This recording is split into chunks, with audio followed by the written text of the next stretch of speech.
Eddie Hearn and Frank Warren, will we ever see them across the table at a press conference?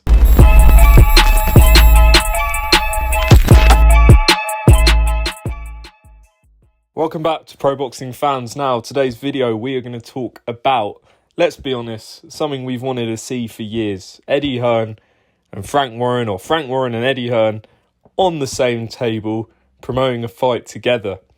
Now, obviously, they're on different networks. Eddie's with DAZN now and Frank's with TNT Sports. But the relationship between Matchroom and Queensberry seems to be potentially the best it's ever been.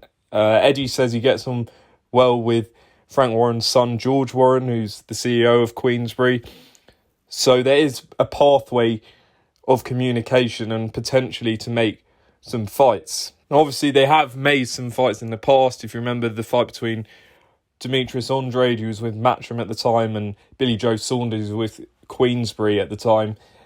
The fight obviously didn't happen in the end, but that was one that I believe they made together. But there's a lot of big fights that could be made, and we're going to just go through some now and see how possible these fights are. So, the first one, Fury and Joshua.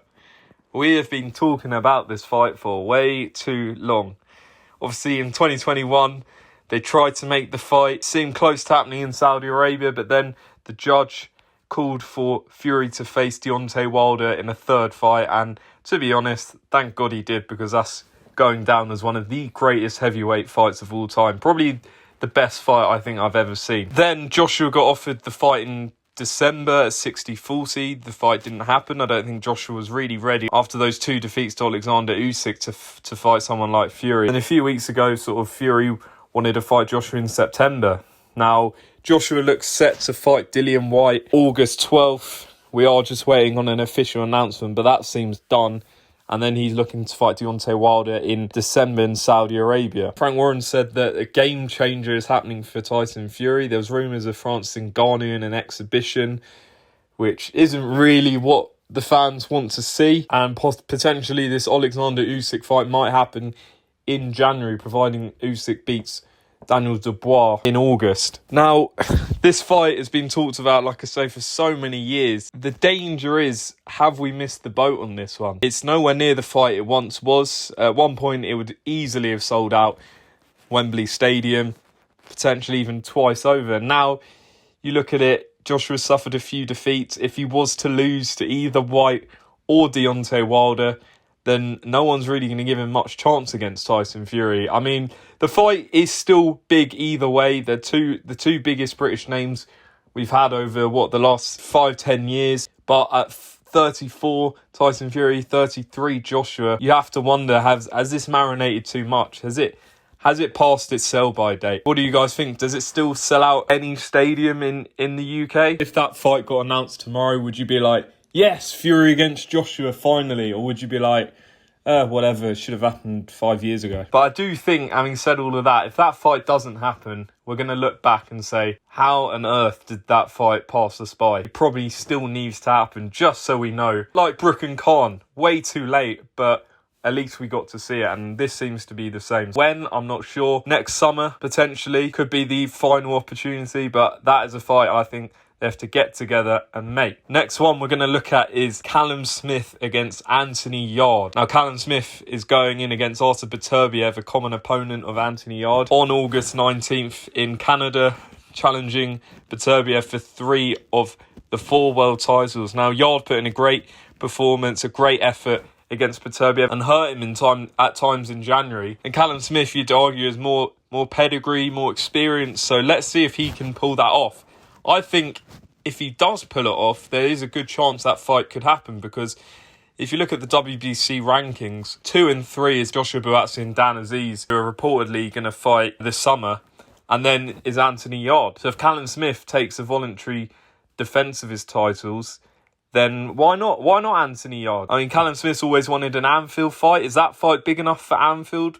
Possibly. Even if he was to lose to Artur Beterbiev, I think a fight between Yarde and Callum Smith makes so much sense. 2 massive British names, 2 offensive styles, 2 guys who've been at the world level. I think that fight's got to happen. So let's see what happens with Callum Smith on August 19th. Next fight we're going to look at is a British heavyweight title clash, which I think could actually happen next. Fabio Wardley and David Adeleye. Now, Wardley was ordered to face Fraser Clark. We all know what happened there. We're not going to revisit why that fight didn't happen. But David Adeleye, I think, is next in line. 2 unbeaten heavyweights. Adeleye is building himself up on BT, and Wardley, obviously, with DAZN. I'm not sure if he's officially contracted with Matchroom, but he has had a number of his fights on Matchroom, and that's where his loyalty lies. So which platform will that take place on? If it is mandated, maybe it heads to DAZN, but I would have thought that fight is going to happen, potentially even next.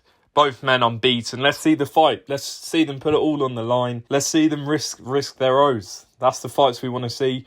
Both massive punches. I don't think that fight's going the distance, and out of the ones I've mentioned so far, I think that's probably the most realistic. Final one we're going to talk about, and this could be the most explosive of the lot, Nick Bull and Maurizio Lara. Now, Nick Bull is quickly becoming one of the most dangerous featherweights in Britain right now. He's got 11 knockouts from 18 wins. His last fight, he stopped Ludomo Lamati in Belfast, and unfortunately Lamati suffered a bleed to the brain that night. The latest update was that he was in a drug-induced coma, but he was waking up, and we wish him all the best. Hopefully he comes through that. And then Maurizio Lara obviously just got beaten by Lee Wood in their rematch. He was quite over the weight limit, so the title wasn't even on the line for him. But he was well beaten against Wood in the rematch. And if he can make featherweight again, I think this could be the perfect fight, because Lara's a bit in the who needs him club now. Doesn't have a belt. He's a big puncher. And how many people are going to really want to face someone like him? But I think Nick Bull would jump at the opportunity to face him. He's come to the UK before. Obviously, knocked out Lee Wood in the first fight. Knocked out Josh Warrington when no one knew he was. And in the rematch, he was looking good until it was stopped on an accidental head clash. And Bull against Lara would be absolute fireworks. I'm sure Lara would have no issue with coming back to the UK. And they're both highly rated. They're not going to get world title shots next, I wouldn't have thought. And this could be the perfect fight for Nick Bull to just touch that world level. Let's see how good he is before he faces like a Lee Wood or a Robeisy Ramirez, any of the champions. Lara has had his fights with Matchroom, DAZN. I don't know what the contractual situation is there, but Bull against Lara, let's see it. So there's some of the fights I think Eddie Hearn and Frank Warren can make together. Let me know what you think. What do you think's the most realistic out of them four? And also, let me know if you could only see one of those fights, let me know which one you would choose above all. So leave your comments below. Don't forget, like, share, subscribe, and we'll see you on the next one.